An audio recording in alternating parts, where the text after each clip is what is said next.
히브리서를 공부하게 되면 예수님에 대해서 아주 깊게 만날 수가 있어요. 예수님이 누구신가? 우리 믿음의 대상, 경배의 대상, 신앙의 대상인 이 예수님을 바로 이해하는 것이 너무너무 중요한 것입니다. 골로새서 2장 3절에 보면 그 안에는 지혜와 지식과 모든 보화가 감춰져 있느니라. 그 안은 바로 예수 그리스도, 예수님 안에 지혜와 지식과 모든 보화가 감춰져 있는 거예요. 그런데 그 주님을 알지 못하니까 결국 어려운 일이 생겨지면 흔들리게 되고 또 신앙에서 벗어나는 믿음 생활을 제대로 하지 못하는 이러한 안타까운 일들이 생겨지는 것이죠. 그래서 이 히브리서는 바로 그러한 사람들, 유대교를 믿다가 이제 개종한 이 크리스천들, 정말 많은 핍박과 어려움을 겪게 되었을 때 흔들릴 수밖에 없는 그런 사람들을 대상으로 정말 예수님이 누구냐, 우리가 믿는 예수님이 어떤 분이냐 하는 것을 구체적으로 알려주는 말씀인데, 이 말씀 가운데서 정말 뚜렷하게 그 예수님을 확실하게 깨닫게 되어지면 그 주님의 은혜를 깊게 받게 되어졌을 때 이 신앙의 뿌리가 예수 그리스도 안에서 말씀 안에 뿌리가 내려지게 되면 어떤 어려움이 와도 흔들리지 않아요. 흔들리지 않아요. 그리고 오히려 시험과 환난이 닥쳐오면 그 어려울수록 더 주님께 가까이 나가는 거예요. 그 더 충만해지는 거예요. 그런 은혜가 있기를 예수 이름으로 축원합니다. 그래서 지금까지는 이 히브리서 기자가 이 안식에 대해서 정말 이 안식을 얻기 위해서 힘써야 될 것에 대해서, 이 안식이 얼마나 중요한가, 하나님은 우리에게 안식 주시기를 원하시는데 그 이스라엘 백성들이 왜 안식을 얻지 못했을까? 불신앙 때문이라는 거죠. 믿음으로 화합지 못하니까 하나님의 그 약속이 자신의 삶 속에 이루어지지 못하는 거예요. 그러니까 오늘날도 하나님은 우리에게 다 주셨는데, 하나님의 약속, 하나님의 말씀으로 다 언약으로 우리를 다 만나 주시기를 원하시고 모든 것들을 다 주셨는데 믿음으로 화합해야 역사가 일어나는 겁니다. 그러니까 오늘도 하나님의 말씀을 받을 때에 이 믿음으로 이 약속의 말씀을 받게 되면 레마로 하나님의 말씀이 들려와야 그 말씀의 역사가 일어나는 거죠. 그래서 이 믿음에 대해서 강조하고 있는 거예요. 그래서 이 불순종하는 이스라엘 백성들이 광야에서 다 실패했었던 그 이유를 깨닫고 절대로 그러한 예를 반복하지 아니하고 우리는 믿음으로 하나님 말씀에 굳건히 설 때 하나님의 약속은 우리 삶 속에 이루어진다는 거예요. 그래서 우리 성도님들에게 때로는 내가 원치 아니하는 힘들고 어려운 일들을 겪게 되기도 하고 힘든 그러한 삶의 여정을 겪을 때도 있잖아요. 예수 잘 믿어도 병에 걸리게 되고 또 사업에 어려움도 생기게 되고 자녀에게 힘든 그런 일들도 생기게 되고 뭐 여러 가지 이 세상을 살아가면서 닥치는 많은 시험과 환난을 겪잖아요. 그러나 중요한 것은 그러한 그 삶 가운데서 하나님의 말씀이 적용되어질 수 있다는 것은 내가 하나님 그리스도 예수 안에 뿌리를 내리고 하나님의 약속의 말씀을 온전히 신뢰하고 의지하고 믿는 믿음이 있을 때 그런 시험을 다 극복할 수 있는 것입니다. 그때 정말 위대한 간증이 있는 거잖아요. 우리 성도님들에게 그런 간증이 있기를 축복합니다. 날마다 예수 믿는 것은 받은 증거 많도다. 그 오늘도 하나님께서 여러분들을 만나주시고 하나님의 은혜로 회복시켜 주실 줄 믿습니다. 또 뿐만 아니라 이 말씀의 능력에 대해서 지난 시간에 우리가 하나님의 말씀의 능력이 얼마나 위대한가, 말씀은 살았고 운동력이 있어 좌우의 날선 어떤 것보다도 예리하여 혼과 영과 및 골수와 관절을 찔러 쪼개기까지 하신, 그러니까 하나님의 말씀 앞에서 다 드러나게 된다는 거죠. 자신의 죄가 드러나고 자신의 생각이 드러나고 자신의 행동이 드러나고 모든 게 다 드러나는, 이 말씀 앞에 전부 드러나니까 숨길 것이 하나도 없는 거예요. 그러니까 어떻습니까? 그 말씀 앞에서 자신의 연약함과 자신의 죄악과 자신의 모든 그 부족함이 드러나게 되어졌을 때 이거 어떻게 처리할 거예요? 어떻게 해결할 거예요? 이러한 어려운 가운데 있을 때 하나님의 말씀, 율법은 이 죄를 깨닫게 하지 않습니까?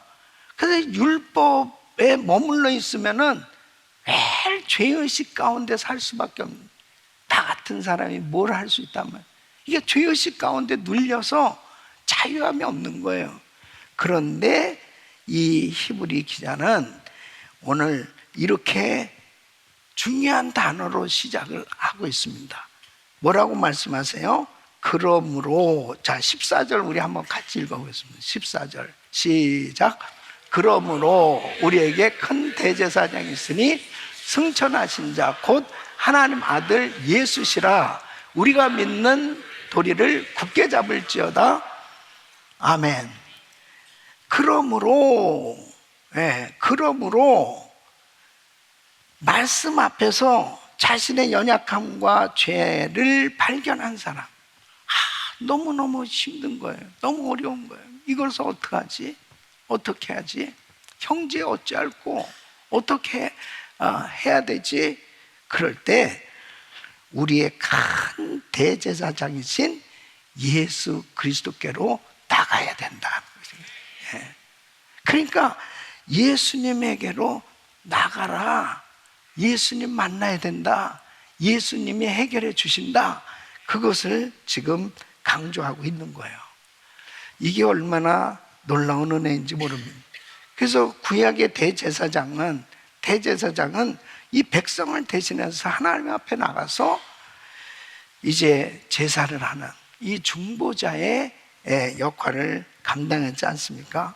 희생 제물을 잡아서 피를 가지고 지성소에 들어가서 이 백성들의 죄를 대속하는 이 하나님 앞에 그 속죄제를 드리는 이 사역을 하나님과 죄인인 인간 사이의 중보 역할을 감당한 사람이 대제사장이란 말이에요.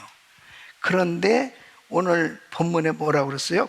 큰 대제사장, 큰 대제사장이 누구예요? 예수 그리스도. 아멘. 그러니까 인간 대제사장은 근본적인 한계가 있는 거예요.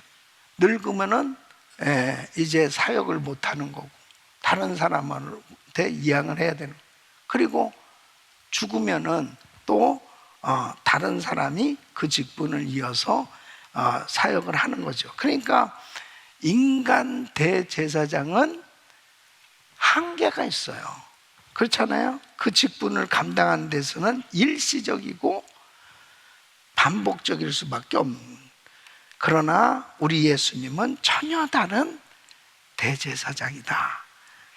그래서 우리 예수님을 큰 대제사장이다 이렇게 부르는데, 예수님은 땅의 성전에 들어가신 분이 아니고 바로 하늘 성수에 들어가신 분이다. 그래서 오늘 히브리서 4장 14절엔 승천하신 자 곧 하나님 아들 예수시라. 우리에게 큰 대제사장이 있으니 승천하신 자 곧 하나님 아들 예수시라. 우리 예수님은 부활하셨고 승천하시고 지금도 사셔서 자기 백성을 위해서 중보하고 계신 줄 믿습니다. 그래서 로마서 8장 34절 우리 같이 읽겠습니다. 시작. 누가 정죄하려 죽으실 뿐 아니라 다시 살아나시니는 그리스도 예수시니 그는 하나님 우편에 계신 자요 우리를 위하여 간구하시는 자신이라. 아멘. 지금도 우리를 위해서 하나님 보좌 우편에서 간구하고 계시단 말이에요. 히브리서 7장 25절 시작. 그러므로 자기를 힘입어 하나님께 나아가는 자들을 온전히 구원하실 수 있으니 이는 그가 항상 살아서 저희를 위하여 간구하심이니라. 아멘. 우리 예수 믿는 크리스천들, 성도들이 끝까지 믿음을 붙들 수 있는 거, 그 이유는 지금도 살아계신 예수님께서 우리를 붙들고 계시기 때문입니다. 우리 주님이 지금도 우리를 위해서 기도하고 계십니다. 근데 그 예수님은 누구냐, 어떤 분이냐 하는 것에 대해서 15절에 이렇게 말씀하고 있어요. 시작.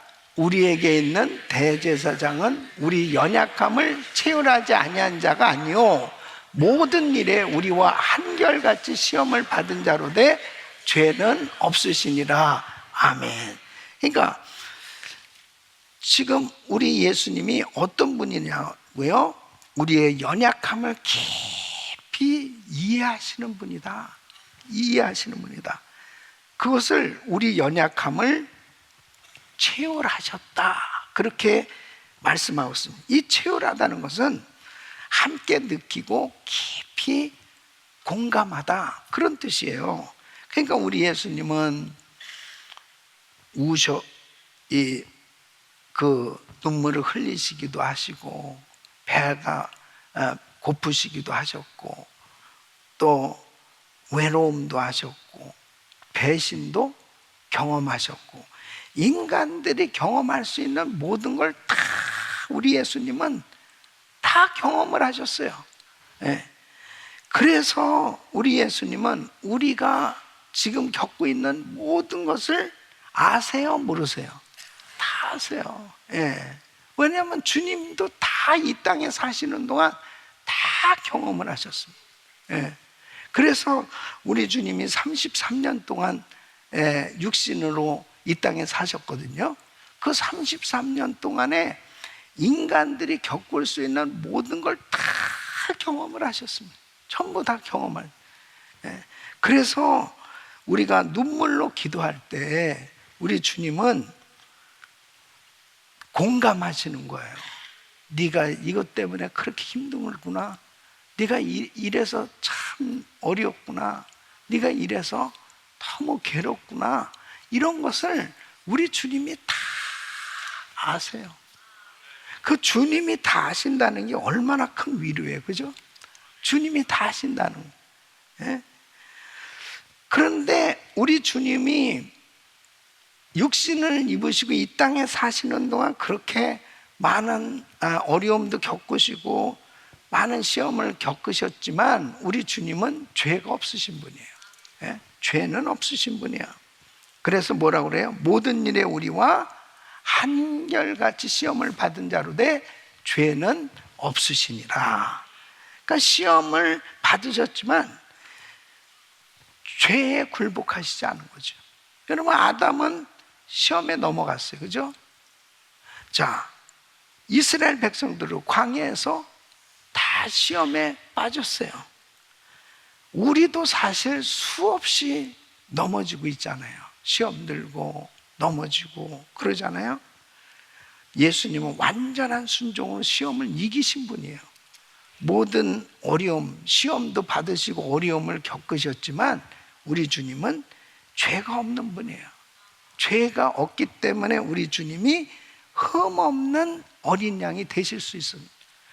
그리고 완전 속죄 제물이 되실 수 있는 그 이유가 예수님이 이 땅에 육신을 입으시고 사시면서 많은 시험을 받으셨지만 우리 주님은 죄 없으신 분이기 때문에 속죄 제물로 드려지실 수 있었다는 거예요. 그래서 16절 보면, 자, 16절 시작.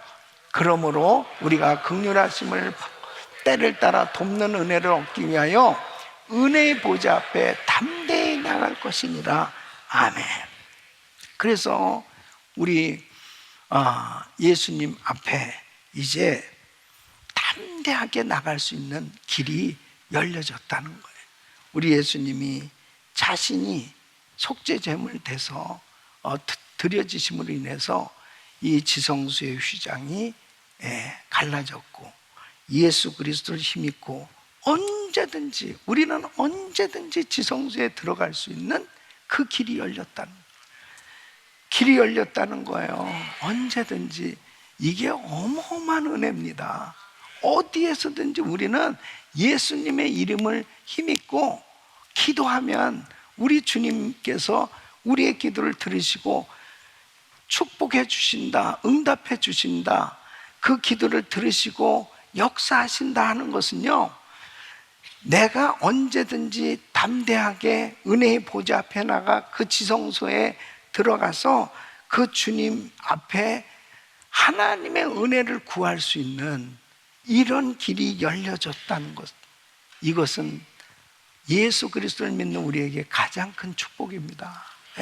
이것은 은혜의 보좌, 그 은혜의 보좌 앞에 나갈 수 있다는 게 얼마나 감사합니다. 여러분, 만일 우리가 예수 그리스도를 믿지 않는다면, 또 주님께서 그 은혜의 보좌를 정말 준비해 주지 못했다면 심판의 보좌에서 심판하시는 그 심판밖에는 받지 못하는 그런 불행한 인생이 되지 않겠어요? 그런데 우리가 예수 그리스도를 믿음으로 인하여 우리는 이제 은혜의 보좌 앞에 담대히 나갈 수 있는 길이 열려졌다는 거예요. 할렐루야. 그래서 여기서 담대히 나갈 것이니라 그랬어요. 그래서 이 담대히라고 하는 단어는 바로 두려움 없이 자유롭게 나간다, 그런 뜻이에요. 그러니까 우리가 완전해서 의로워서 주님 앞에 나가는 것이 아니에요. 우리는 부족한 죄인이지만 예수님께서 길을 열어주셨고, 예수님의 은혜를 힘입고 우리 주님 앞에 담대히 나갈 수 있는 줄 믿으시기 바랍니다. 그것이 하나님의 은혜예요. 여러분, 은혜의 보좌 앞으로 나오라고 주님이 초청하시는 것입니다. 누구든지, 죄 있는 자, 병든 자, 그리고 상처받은 자, 아픔을 가진 어떤 사람도 이제 예수 그리스도를 힘입고 은혜의 보좌 앞에 나오라는 거예요. 그 은혜의 보좌 앞에 나오게 됐을 때 우리 주님께서 놀라운 은혜를 베풀어 줄 때 다 회복되는 거 아니겠습니까? 여러분, 조지 밀러가 이 고아원을 운영했단 말이에요. 이제 재정이 바닥이 난 거예요.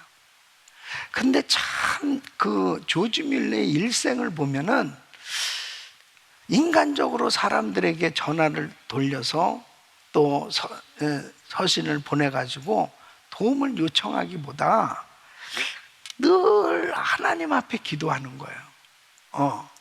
그래서 그의 평생에 5만 번의 기도 응답을 받았다는 게 그냥 수시로 하나님 앞에 엎드리는 거예요. 아침이 떨어졌습니다. 하나님 어떻게 하겠습니까? 기도하는데, 이 기도가 이제 점심때가 됐는데 정말 아이들에게 줄 양식이 떨어진 거예요. 그러니까 하나님 앞에 기도하는 거예요.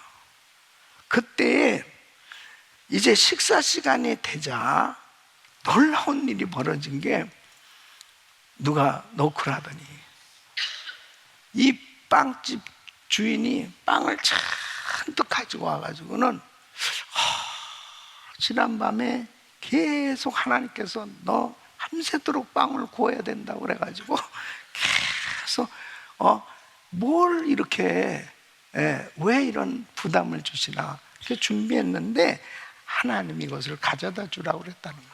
예? 그러더니 이어서 우유 배달 마차가 또 그 앞에 집 앞에서 고장이 났다는 거예요. 예. 그래가지고 그 배달하는 사람이 이거 어떡하니? 다 여기 고아원 아이들 주라고.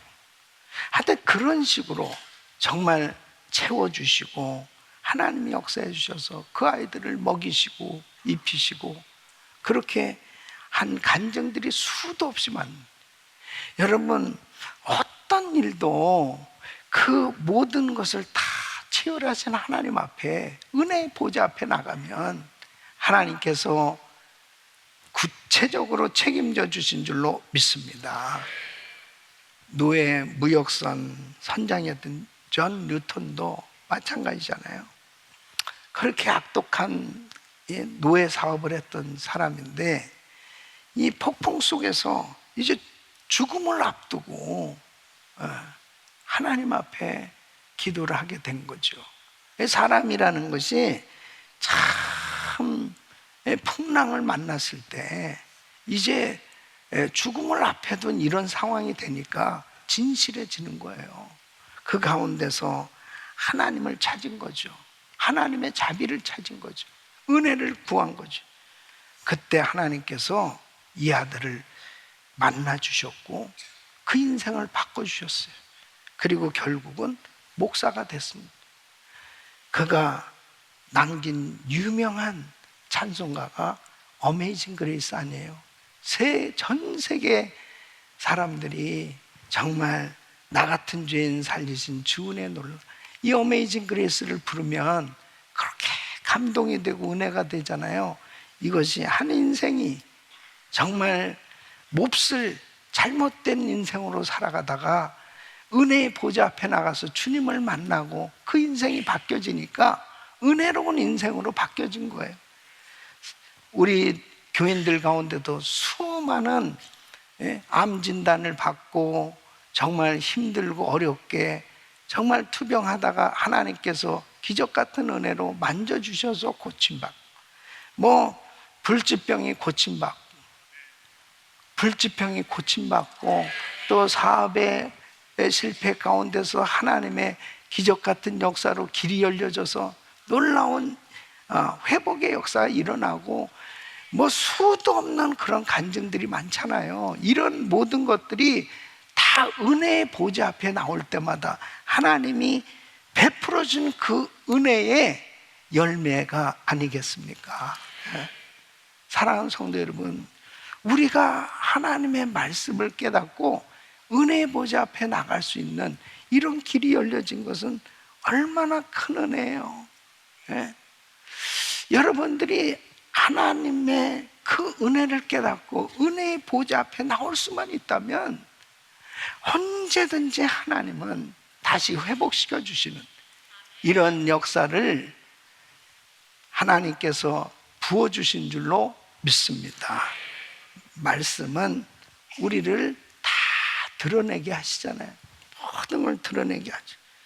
주님은 우리를 중보해 주시고 은혜의 보좌는 우리를 회복시켜 주시는 이런 역사가 우리 성도님들에게 계속 일어날 수 있기를 예수 이름으로 축원합니다. 그래서 이것이 바로 히브리서 4장의 메시지예요.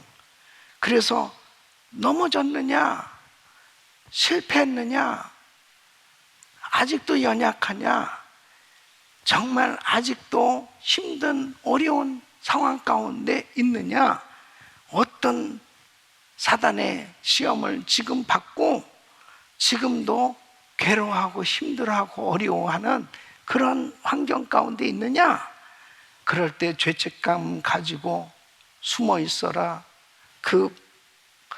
실패한 성도에게 야, 지금은 그냥 숨어 있을 때야, 이렇게 성경은 말하고 있잖아요. 아담아, 내가 어디 있느냐. 동산나무 뒤에 죄를 짓고 숨어 있는 그 연약한 그 하나님 앞에 하나님 말씀에 불순종함으로 죄를 짓고 숨어있는 아담이 어디 있는지 몰라서 주님이 아담아 어디 있느냐고 찾으시냐고요. 주님은 나오라는 거예요. 나오라는 거예요. 이제 나오라는 거예요. 그리고 그 동물을 잡아서 가죽 옷을 만들어서 입혀주시는 그 하나님의 사랑, 그게 십자가의 은혜 아닙니까? 십자가의 은혜. 예? 당신의 아들 예수 그리스도를 십자가에 못 박아 그 피를 다 쏟는 희생으로 인해서 나 같은 죄인 살리시려고 주님께서 나오라는 거죠. 이제 예수의 피를 힘입고 이제 은혜의 보좌 앞에 나오라는 거예요. 더 이상 숨어있지 말라는 거예요. 아담아, 네가 어디 있느냐? 이제 나와. 이제 빛 가운데로 나와라. 그 주님께서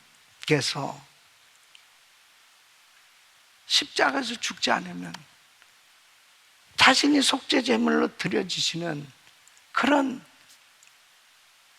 제사가 이루어지지 않고서는 영원히 저주받아 지옥 갈 수밖에 없는, 영원히 죄책감에 시달리면서 죄 문제 해결 안 되면요 가장 인간은 괴로운 거야.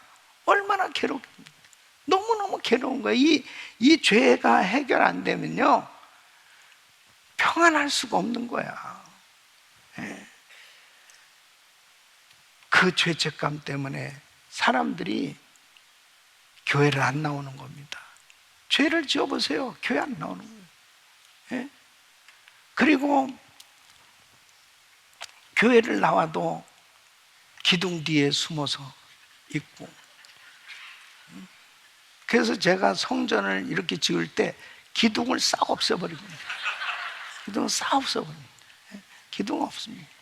예? 2층에 앉으면 뭐 안 보이는 줄 알아? 다 보이는 거야. 어? 내 눈이 얼마나 밝은지 알아요? 다 보입니다. 근데 무엇보다도 주님이 다 보고 계시잖아요. 주님, 빛 가운데 나와라. 죄책감 때문에 너무 괴로워하는 사람들, 온라인으로 지금 예배 드리는 성도들 가운데 역시 마찬가지예요. 응? 마음이 불편하고 마음이 힘들고 마음이 어려우면 참 힘들거든요. 그런데 우리 주님이 내가 너의 연약함 다 알아. 내가 너 다 안 되니까. 내가 너 다 이해 안 되니까. 그 지금도 우리를 위해서 중보하시는 거예요. 기도해 주시는 거예요. 너 힘을 내야지. 너 일어나야지. 너 하나님 앞에 나와야지.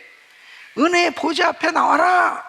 그렇게 주님께서 초청하시면서 이제 더 이상 숨어있지 말고, 이제 더 이상 죄책감에 시달리지 말고 주님 앞에 나와라. 우리 주님이 다 용서해 주신 줄 믿습니다. 다 새롭게 해 주신 줄 믿습니다. 회복시켜 주신 줄 믿습니다. 말씀 앞에 하나님께서 다 열어주십니다. 우리의 마음이 열리기만 하면 우리 주님께서 열어주신 그 새롭고 산 길로 대제사장 되신 예수 그리스도, 그분을 온전히 붙들고 은혜의 보좌 앞에 나갈 때 하나님께서 부으신 은혜로 회복되는 줄로 믿습니다.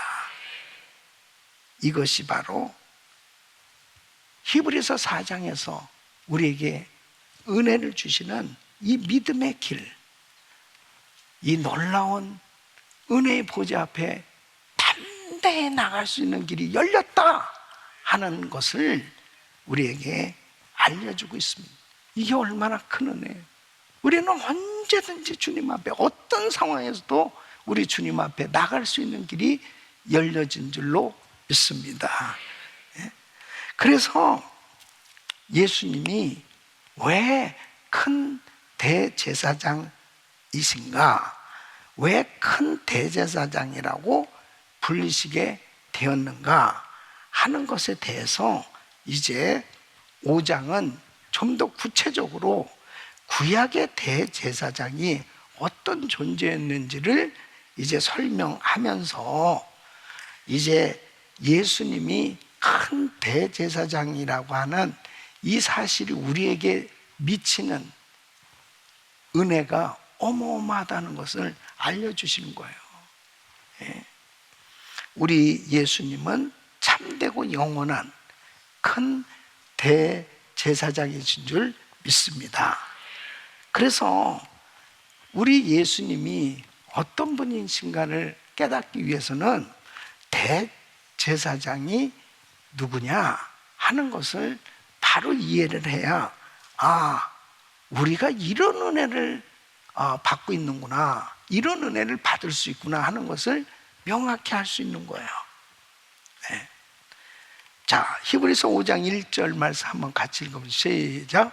대제사장마다 사랑 가운데서 취한 자이므로 하나님께 속한 일에 사람을 위하여 예물과 속지 않은 제사를 드리게 하나니, 그랬습니다. 그래서 구약의 대제사장 한마디로 하나님과 사람 사이를 잇는 중보자다. 그래서 세 가지 사명이 있어요. 첫째는 백성을 대표해서 하나님 앞에 나가는 사람입니다. 대제사장이 자기 자신은 아니라 온 이스라엘을 대표해서 하나님께 나가는 거예요. 온 이스라엘 대표해서. 그래서 그의 어깨에는 12지파의 이름이 새겨져 있습니다.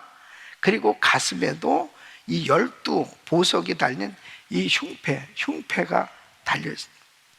그 백성을 어깨에 메고 가슴에 품고 하나님께 나간다라고 하는 것을 의미해요. 12지파의 모든 것들을 대표해서 하나님께 나가는 사람이 대제사장이에요. 두 번째는 백성의 죄를 대신해서 속죄 제사를 드린 사람입니다. 자, 1년에 한 번 대속죄일이 있죠. 이 욤키포르라고 해서 이 대속죄일이 되면 이제 모든 백성들의 죄를 대속하기 위해서 이 속죄 제를 드린단 말이에요. 그래서 희생제물의 피를 가지고 지성소에 들어가서 이 속죄 제사, 백성들의 죄를 대신해서 속죄 제사를 드리는 이 일을 바로 대제사장이 하는 겁니다. 그러니까 얼마나 중요한 일을 하는 거예요. 백성들과 하나님의 관계가 깨어진 것을 어떻게든지 회복되도록 중보 역할을 하는 것, 이것이 바로 대제사장이 하는 일입니다. 그리고 세 번째는 하나님의 은혜를 백성에게 전달하는 사람입니다. 이 속죄 제사가 받아들여지면 백성은 죄사함을 받고 어떻게 돼요? 하나님과 화목하게 되는 거예요. 그죠? 하나님과. 대제사장은 하나님의 은혜를 백성에게 전달하는 이 통로로 너무 귀한 사역을 하는 것입니다. 자, 그렇지만 이 구약의 대제사장, 이렇게 중요한 역할을 하는 이 대제사장에게는 한계가 있어요. 한계가. 그것은 자신도 죄인이다. 인간이기 때문에. 자신도 죄인이니까 어떻게 돼요? 먼저 제사를 드리기 전에, 백성들을 위해 제사를 드리기 전에 자기의 죄를 위해서 제사를 먼저 드려야 되는 거예요. 또 이 제사는 매년 어떻게 해요?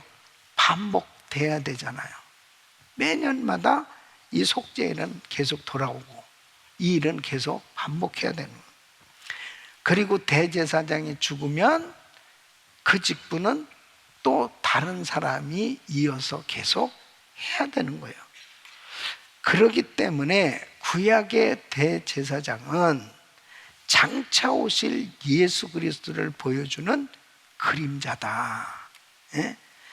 그래서 우리 예수님이 이 땅에 오셔서 큰 대제사장이 되셨다는 것은 뭐냐면 이제 예수님은 죄가 없으시니까 단번에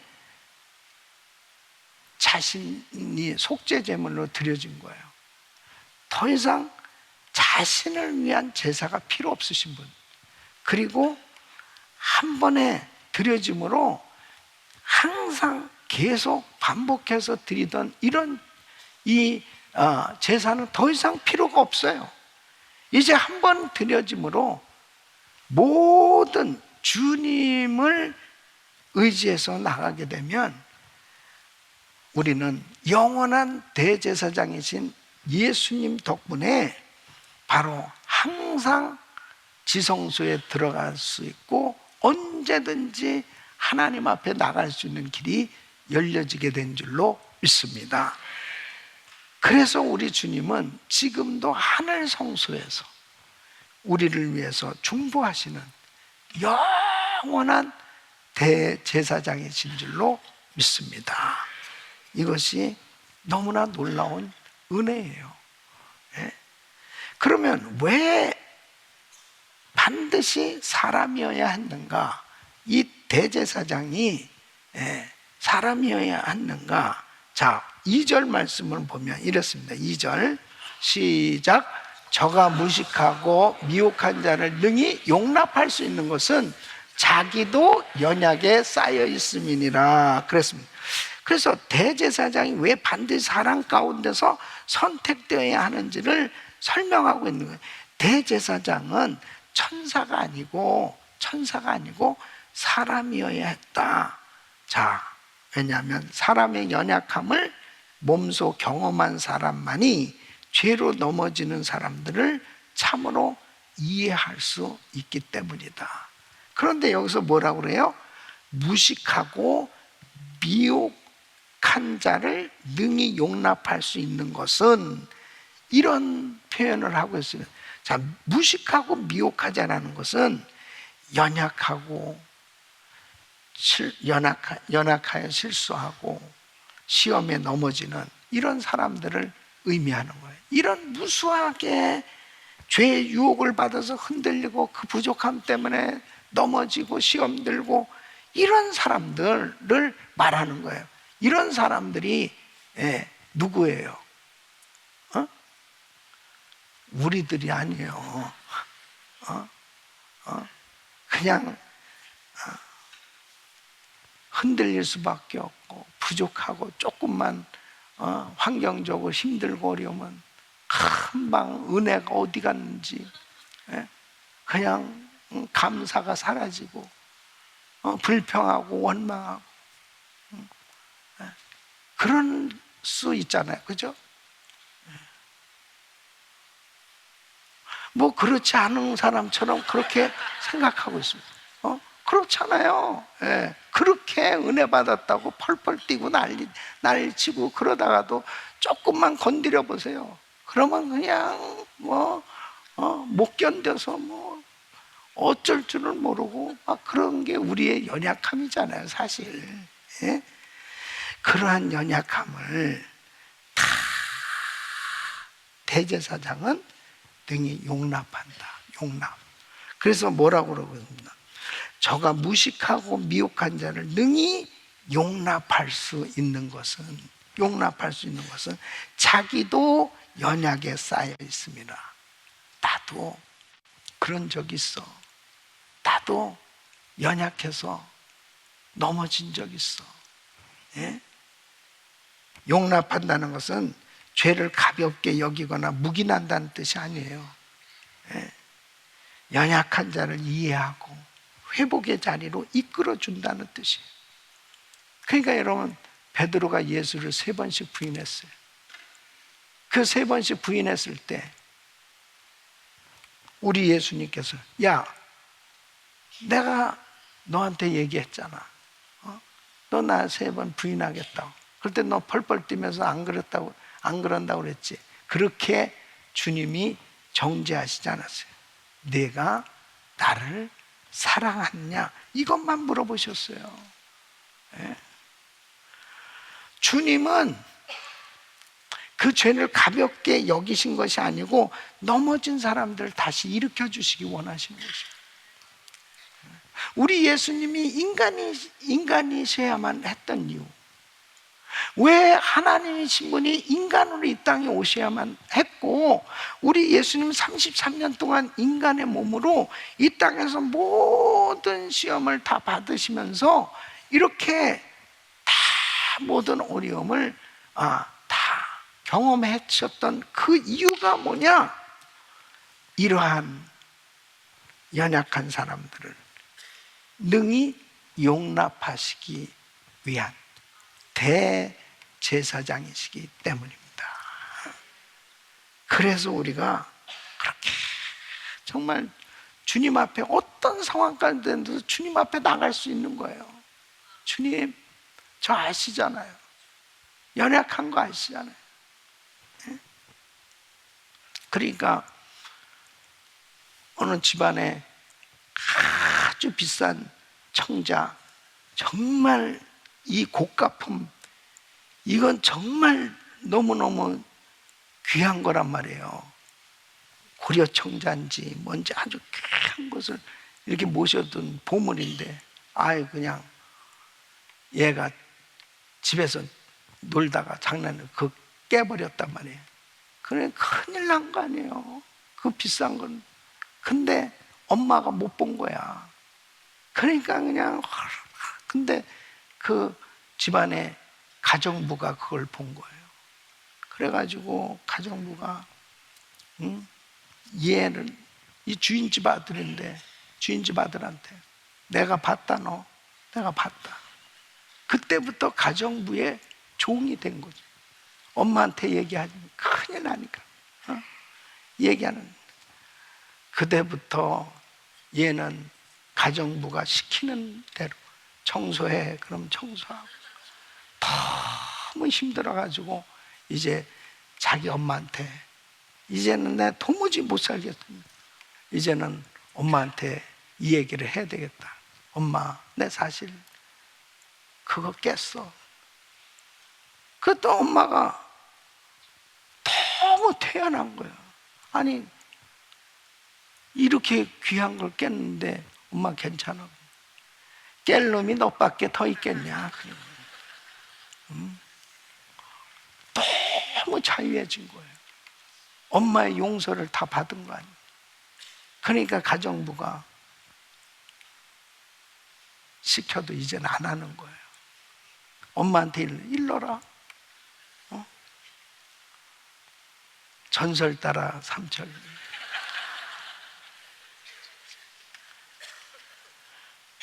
우리가 예수를 믿으면서 요놈의 마귀는 우리를 계속 정죄하고 괴롭히고, 그래서 마귀의 종로로 타면서 자유함도 없이 하나님의 자녀가 다 괴로워하면서, 그 주님은 다 아시는, 죄질 건 너밖에 더 있냐?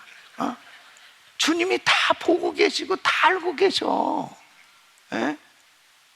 예수 이름으로 자유하시기를 바랍니다. 그래서 우리의 모든 연약함을 채울하신 우리 주님, 내가 너 다 안다. 내가 너의 연약함도 알고 너 죄진 것도 알고 내가 너의 모든 거 다 알아. 그 제사장이 인간이어야 하는 그 이유는 우리의 모든 것을 다 채울하신, 그래서 우리의 모든 걸 다 용납하신다니까요. 그 용납하신 것이 은혜인 줄로 믿습니다. 언제든지 주님 앞에 나가서 그 주님과 교제 가운데 모든 걸 다 쏟아놓고, 억울하고 속상하고 힘들고 어려웠던 것도 다 내놓고, 그렇게 하나님께서 주시는 은혜 가운데 주님의 보혈로 다 씻음을 받고, 그럴 때 정말 자유함을 가지고 하나님을 아름답게 섬기게 되는 줄로 믿습니다. 우리 사랑하는 성도 여러분, 정말 은혜의 보좌 앞에 오늘 담대히 주님 앞에 나가 부르짖을 때 하나님께서 주시는 은혜 가운데 정말 자유함을 입으시고 회복의 은혜로 모든 것이 다 회복될 수 있기를 예수 이름으로 축원합니다.